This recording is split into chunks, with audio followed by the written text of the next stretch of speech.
Coming from Politico, who just released a massive report detailing the contents of a leaked Telegram chat that included leaders of young Republican groups across the country. Like, if your pilot is a she and she looks 10 shades darker than someone from Sicily, just end it there. Scream the no-no word. With him also appearing to respond to a question about watching an NBA playoff game with, "I'd go to the zoo if I wanted to watch monkey play ball." And at one point, it appeared that he made a comment about loving Hitler and saying that anyone voting against his bid for leadership of the Young Republican National Federation, quote, is going to the gas chamber. And adding, "I'm going to create some of the greatest physiological torture methods known to man. We only want true believers." But it also wasn't just Giunta saying off-the-wall shit. And so you had people like Joe Maligno, who previously identified himself as the general counsel for the New York State Young Republicans, responding to that last comment from Giunta by saying, "Can we fix the showers? Gas chambers don't fit the Hitler aesthetic." What's up, people? This is KM.Little right here. We're going to be watching Candace Owens band, leaked text expose young Republicans and the voting rights. So we're going to be seeing people get exposed for racist texts. Candace Owens, she got banned from Australia. And she was exposing about Charlie Kirk. My bad. About Charlie Kirk. And yeah, let's get into the video, see what we got going on.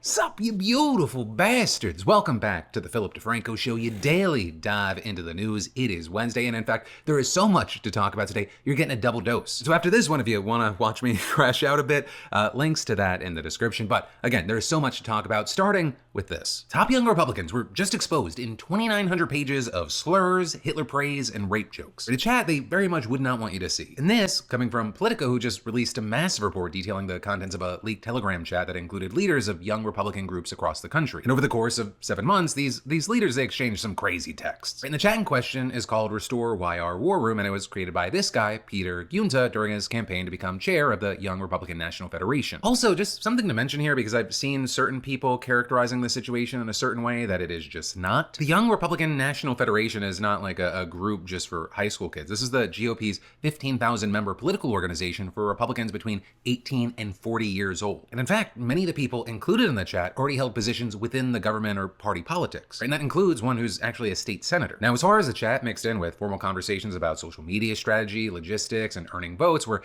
comments from Giunta like, if your pilot is a she and she looks 10 shades darker than someone from Sicily, just end it there. Scream the no-no word. With him also appearing to respond to a question about watching an NBA playoff game with, "I'd go to the zoo if I wanted to watch monkey play ball." And at one point, it appeared that he made a comment about loving Hitler and saying that anyone voting against his bid for leadership of the Young Republican National Federation, quote, is going to the gas chamber. And adding, "I'm going to create some of the greatest physiological torture methods known to man. We only want true believers." But it also wasn't just Giunta saying off-the-wall shit. And so you had people like Joe Maligno, who previously identified himself as the general counsel for the New York State Young Republicans, responding to that last comment from Giunta by saying, "Can we fix the showers? Gas chambers don't fit the Hitler aesthetic." Also, at one point, the chair of the Arizona Young Republicans, Luke Mosselman, told the chat, quote, "The Spanish came to America and had sex with every single woman," with him then responding to someone else's comment that sex is gay with, quote, "Sex, it was rape." And to that, you had Bobby Walker, the vice chair of the New York State Young Republicans at the time, responding by saying, "Epic." Right, and all of this, it's in the midst of a lot of slurs, right, including slurs about Black and Hispanic people, as well as the LGBTQ plus community. With, for example, William Hendricks, the Kansas Young Republicans vice chair, being specifically called out for using variations of the N-word more than a dozen times. And again, like, this is just a bit. Politico reports that this goes on for roughly 2,900 pages. Right, and all of this is, it seems like the people involved were aware that what they were saying was deeply, deeply controversial. Right, according to Politico, there were occasionally messages about how toxic the chat was and what the fallout would be if anyone outside of their group were to read it. Or with Walker at point explicitly saying, if we ever had a leak of this chat, we would be cooked. And it appears he may be right, though to what degree we'll see. Because the fallout from this chat, even just a day after Politico's article went up, it's been substantial. Hell, at one point, Politico noted in the article that since they began making inquiries into this story,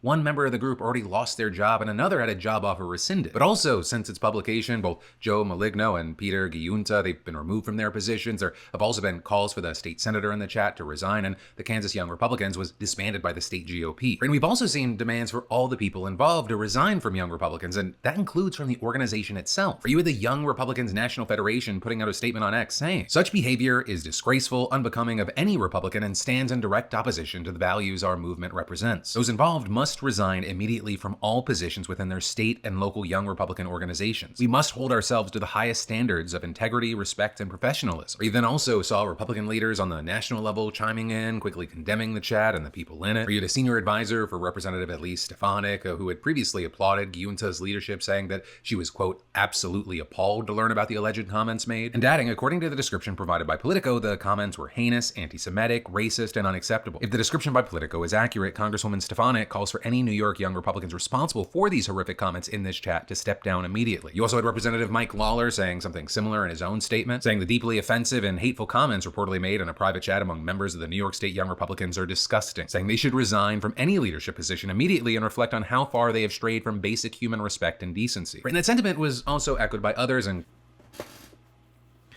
but my question is about all of this: how did anybody not see the signs in general?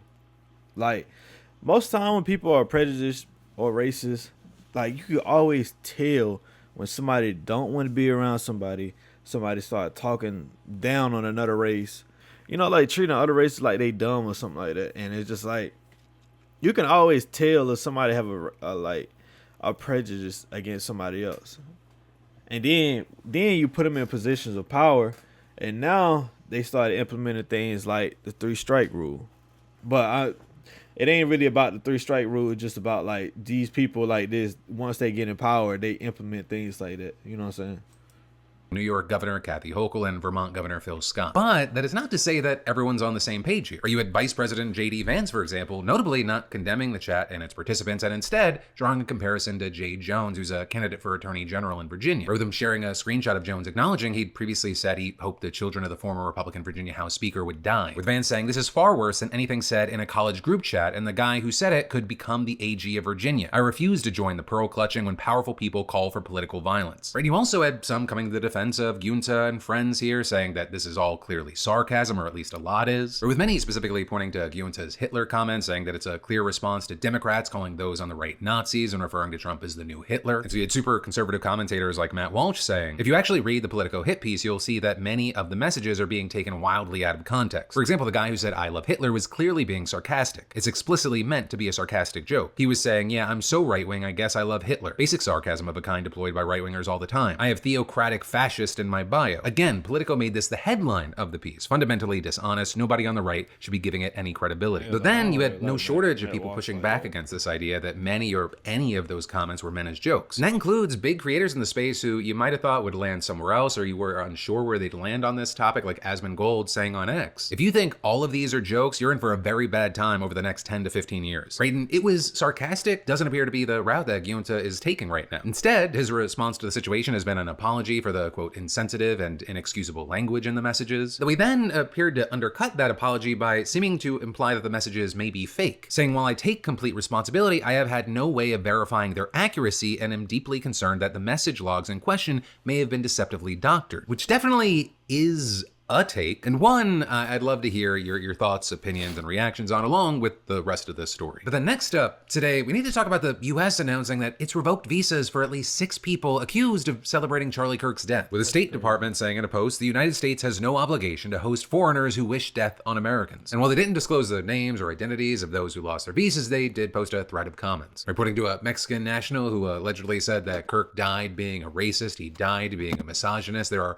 people who deserve to die, and saying there are people who would make the world better off dead. As well as a German national who's accused of justifying Kirk's murder by writing, when fascists die, Democrats don't complain. Right, and Secretary of State Marco Rubio, he previously said that he planned on doing this, and you had tons on the right very supportive of measures punishing those perceived to have mocked or celebrated Kirk's death. But there's also been a ton of backlash and tons of people slamming the Trump administration for officially revoking visas over this. Or with free speech organizations like FIRE writing that you can't defend, quote, our culture by eroding the very cornerstone of what America stands for, freedom of speech and thought, and saying the Trump administration must stop punishing people for their opinions alone. The Supreme Court has been clear that non-citizens have a right to freedom of speech. In America, no one should fear a midnight knock at the door because of their political views. Right, in this news about the visas, they actually came as Charlie was getting the Presidential Medal of Freedom yesterday, where we talked about how it was going to happen on the show, and then once the ceremony actually happened, there were a few standout moments that went viral. Great moments like this one where Trump brought up the assassination attempt that he survived. They've rammed vehicles into federal law enforcement, fired sniper rifles at ICE agents, and me. But I made a turn at a good time. I turned to the right. Charlie couldn't believe it, actually. He said, how the hell did you make that turn? I said, I don't know. Right, and then this pair of clips where both Trump and Erica Kirk discussed Charlie's feelings about his enemies, those got attention as well. He didn't like losing. And he was able to fight people that were enemies, and he didn't necessarily love those enemies so much. I heard he loved his enemies, and I said, wait a minute, is that the same Charlie that I know? I'm not sure. He stood for God when it was costly, but that's what we're called to do. Surprisingly enough, he did pray for his enemies, which is very hard, but he did. He did. He did. No one else, I saw him do it. No, he never did it in front of anyone else, but I can attest to that. Right, and so you have people comparing, contrasting those clips and takes. Some saying it came off like Donald Trump was kind of calling BS on Charlie Kirk actually praying for his enemies. But of course, most of that, it's connected to the arguments and debates being made around Charlie Kirk's legacy, which is a conversation. It's not like I can't see Charlie Kirk doing that. Charlie Kirk, even though like it's just like most people, it's just like even with the devil is pure evil, but it don't mean that he can't do good things for people at the same exact time. Like it's not like he can't just make somebody a millionaire overnight. The devil can do that. But even with Charlie Kirk, I ain't gonna sit here and talk too much about him. I wasn't really a fan of him. I ain't never really watched his podcast either, though, to be honest. But other than that, I don't think that. I think even with just Trump, like I just like I couldn't vote for Trump this time around. I couldn't vote for Trump, seeing that he was accused of being a pedophile. And I seen that he had paid off this family for touching their child and stuff like that. Paid off this family for like millions of dollars. Even with Trump revoking visas for people, it's just like I think he removed a Martin Luther King statue out of the White House. But it's like, okay, you have the freedom to do certain things. But it's just like you can't get mad at like people saying like, "Oh, Martin Luther King was a good person." And when people say Martin Luther King is a good person, you bring up everything negative. But then when you say Charlie Kirk is a bad person, now people are losing their jobs. Now I do think on both sides, when Joe Biden was in office, people were losing their jobs on certain stuff. If you said that the COVID virus was bad, all the Democrats came out and they was like, "Oh, you saying this? You saying this is bad? This is bad. You should do this. You should lose your job. You should do that." And it's just like both sides play it, no matter if you're Republican or Democrat. But it's just like, how many times do we got to keep seeing this play out like this so many times to where it's just like when are we gonna respect freedom of speech? Like, when are we really gonna respect that? But then it's like, freedom of speech do come with consequences, but it shouldn't be in a way where it's just like, okay, I have difference of opinion, as long as it's not disrespectful. You know what I'm saying? As long as it's not disrespectful, I shouldn't even lose my job. Like, if I talk bad on Charlie Kirk, like I shouldn't lose my job for that. Okay, I don't like him. I mean, just because I don't like him, I wouldn't wish death on him. I mean, unless he was like Hitler, then it'd be something different. But Charlie Kirk isn't Hitler. He might got takes that I don't like, but he's not an evil man. He's not evil. Like, he's not evil like Hitler, where he wished well, even if he did wish death, I know he did. I know he wanted to free the man that did damage to Pelosi's husband. But I mean, that's a whole different take. Everybody got people that they don't really like. I'm not saying it's justified, but all of us said once upon a time that we wish somebody would die or something bad would happen to them or something like that. From child up to now, we all was like that. Some of you people hate Trump right now, wish he would die. So it's just like, I'm not gonna sit here and fault. I'm not gonna sit here and get mad at him for that. But we can call out hypocrisy at the same time, though. You know, but I don't know. That's just my opinion. I do think that they should lose their job. You know what I'm saying? I think the young Republicans should lose their job. You shouldn't be talking like that in a group chat. If you want to talk like that, okay, talk like that. Joke about it on the phone. If they are actually jokes, joke about it on the phone. Why are you talking about it in a group chat? And for one, now that you lost your job, take some time to really like reflect over your actions. Like reflect over, like, why am I so like irritated by minority groups?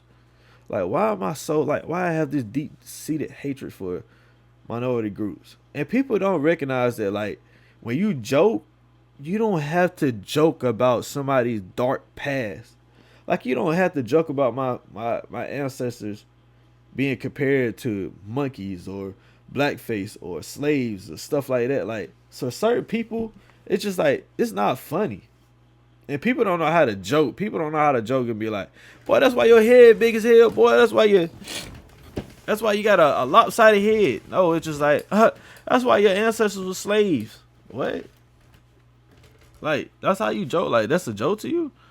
Since my ancestors were slaves, that's why your grandma did. Yeah. So it's just like, now we got to hit where it hurts. But for some people, it's not like hitting where it hurts. This is comedy to me. This is dark comedy. But all dark comedy isn't like some dark comedy come at a cost. Like, let's just be honest, it come at a cost sometimes. Like, you okay with joking on slaves, but let me go talk about your dead ass grandma right now. Let me go talk about her. Yeah. Let me start saying stuff like, yeah, go dig her ass up or something. Let me stop. But like, nah, like for real though, like some people find that funny though. But for some other people, it's like, bro, you talking about my grandma, bro, that's hitting deep. But it's like, bro, you talk about my history. You talking about gas chambers. You talk about slavery. You talk about, I don't know what else he said. He said something else. But you talk about Hispanic people. Probably calling them beaners and stuff like that. Like, bro, like, that shit not cool, bro. And some people think that shit funny. That is not funny, bro. It's not funny at all. But if you like this video right here, make sure you like, comment, subscribe. Come over here and check out bro channel. I forgot his name, but fill up the Franco show. Type this in. Come watch the video. Hit the subscribe button on this video right here, and also mine's. Like, comment, subscribe. What's good, people? This is KM.Little right here. Thank you for watching this video. In this clip right here, I am showing you my different YouTube channels. They are in the link in the description. If you like this video, I'm pretty sure you will love my other channels. Also, thank you. Like, comment, subscribe, and we out.